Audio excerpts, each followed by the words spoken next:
Hi, I'm Jeff Richards, and welcome to Japan Today Spotlight, where we go deeper into the headlines you know and some you might have missed. Every August, ceremonies in Japan mark the end of World War II, or in Japan, the Pacific War. Some honor the war dead. Others call for the abolition of nuclear weapons. But they also come with pressure from Japan's neighbors, demands for fresh apologies over wartime atrocities, renewed calls for compensation to surviving Korean sex slaves. In this week's episode of Japan Today Spotlight, we look at how Japan is actually marking the 80 years since the war's end, the ongoing debate over apologies, and what it all means for Japan now. The guest lists for the Hiroshima and Nagasaki ceremonies are always controversial. Critics say these ceremonies often cast Japan in the role of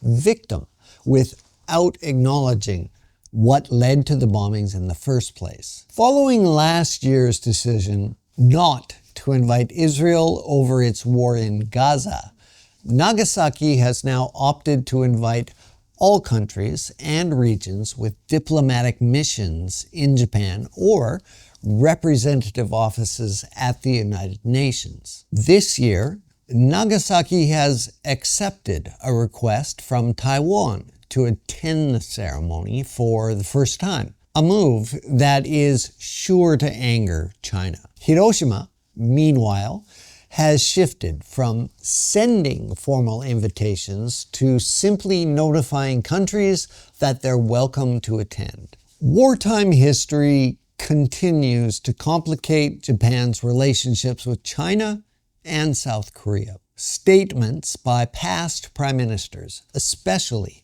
on key anniversaries like the 50th and the 70th, have been closely scrutinized by Japan's Asian neighbors. In 1995, Prime Minister Tomoichi Murayama expressed deep remorse and issued a formal apology for the damage and suffering caused by Japan during the war.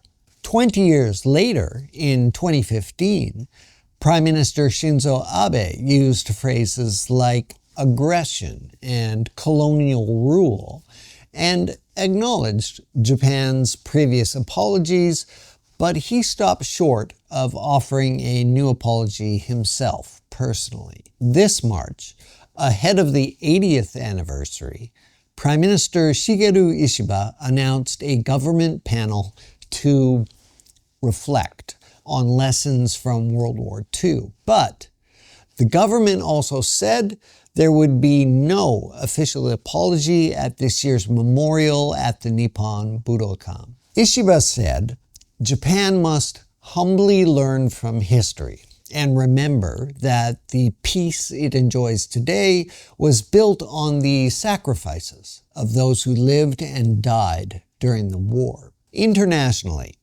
especially in China and South Korea, there is pressure for Japan to keep apologizing and to make amends. But domestically, many Japanese people feel the country has apologized enough. Some even view repeated apologies as unfair or unnecessary, especially when issued by politicians who weren't alive during the war. Professor Shinichi Kitaoka, an expert on Japanese political history, said that passing down wartime memory is vital, but apologizing forever is not. He believes the 80th anniversary should be a chance to teach young people about the past and then shift the focus to Japan's future. These statements often play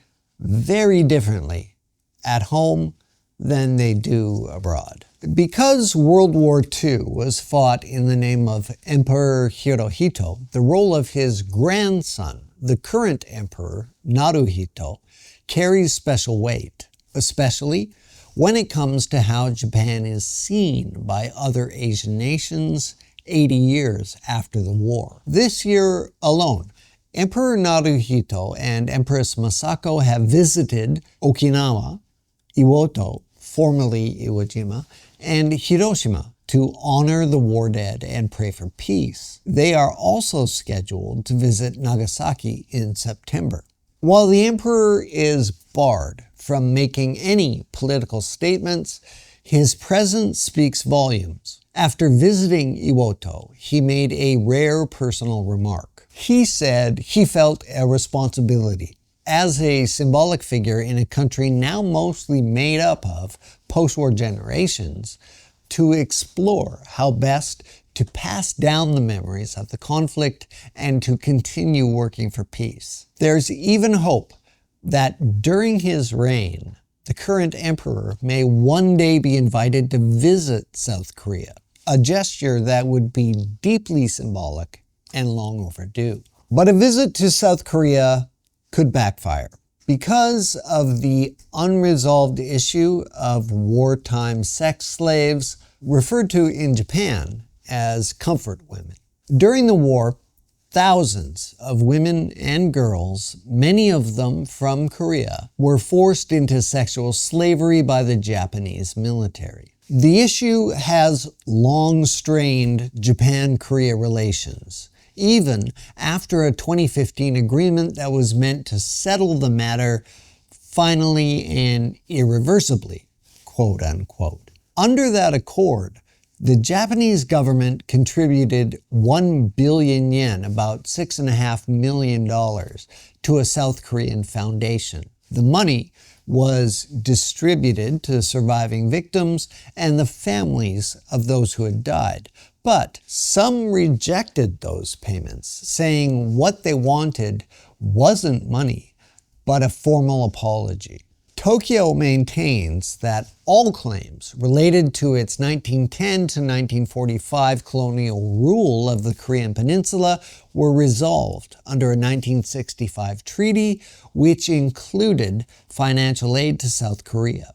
Beyond the comfort women issue, Japan's ties with South Korea and China are also strained by visits from right-wing politicians to Yasukuni Shrine. The shrine honors more than 2.4 million war dead. Members of right-wing groups dressed in old Imperial Army uniforms will gather at Yasukuni Shrine to honor the war dead, shouting "Banzai." But controversy erupted in 1978 when 14 Class A war criminals, including wartime Prime Minister Hideki Tojo, who was later executed, were enshrined there. Since then, visits by Japanese leaders, including Shinzo Abe, have drawn sharp criticism from China and South Korea, who see them as glorifying Japan's militaristic past. Recent prime ministers have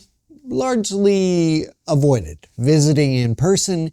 Instead, they send ritual offerings during the shrine's spring and fall festivals and on August 15th. Public opinion in Japan is divided. A Nikkei poll during Junichiro Koizumi's time in office found around half of respondents supported his visits to Yasukuni, while more than 1/3 opposed them. A 2015 Genron NPO survey showed that 2/3 of Japanese people saw no problem with visits, especially if they're made in a private capacity. Conservative media often defend the shrine visits as a dignified way to honor the fallen and uphold tradition. But major outlets like the Asahi Shimbun and the Mainichi Shimbun have warned that political visits risk damaging Japan's diplomatic standing,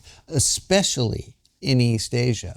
Relations between Japan and most of its Asian neighbors, North Korea excluded, have been improving in recent years. Trade, tourism, and grassroots cultural exchanges are helping ease old tensions. High-level political visits are more common. South Korean culture, music, movies, and food are popular in Japan, while Japanese anime and gaming know no borders. Japan's relationship with China remains uneasy, not just because of wartime history. Concerns center more on China's growing military presence in the Pacific. Still, warning signs remain. Some right-wing politicians continue to push for rewriting Japan's pacifist constitution and for revising the country's wartime history in school textbooks and public memory. But one horrific event that rarely gets mentioned during these wartime memorials is the US firebombing of Tokyo on March 9th and 10th, 1945. Those attacks killed more than 100,000 and left 1 million people homeless. Unlike the atomic bombings, the Tokyo firebombing lacks a single defining image. There is no mushroom cloud, no instantly flattened city. It was mass death by fire carried out over hours and doesn't fit neatly into the narrative of nuclear horror or military necessity. As a result, it's often forgotten, both in Japan and abroad, but it is something that is remembered by relatives of those that endured. This year's Hiroshima and Nagasaki ceremonies come as wars rage in Ukraine and the Middle East. In June, U.S. airstrikes on Iranian nuclear weapons facilities served as a grim reminder. The threat of nuclear war hasn't gone away. After the strikes, Terumi Tanaka, a survivor of the Nagasaki bombing and a representative of Nihon Hidankyo, the Japan Confederation of A and H bomb sufferers organizations, spoke out. He criticized U.S. President Donald Trump for comparing the Iran strikes to the atomic bombings of 1945. Tanaka called it a dangerous distortion of history. Nihon Hidankyo, which won the Nobel Peace Prize last year, continues to push for the complete abolition of nuclear weapons. Tanaka said that 80 years after the war, little has changed, and that the US still flaunts its military might without truly reckoning with what happened under the mushroom cloud. And that brings us to 3 questions. Questions that historians, survivors, and policymakers will continue to debate for generations. Were the atomic bombings justified? Were the atomic bombings a war crime? And just how long should Japan keep apologizing for its wartime acts? As Japan marks 8 decades since the war's end, it stands at a crossroads between remembering the past and deciding what kind of nation it wants to be in the future. One point that is worth noting: in the 80 years since the end of the war, Japan's self-defense forces have not fired a single bullet against anyone, anywhere in the world. Not many countries can claim that distinction. Thanks for watching Japan Today Spotlight. And from the Japan Today newsroom here in Tokyo, I'm Jeff Richards. See me next time.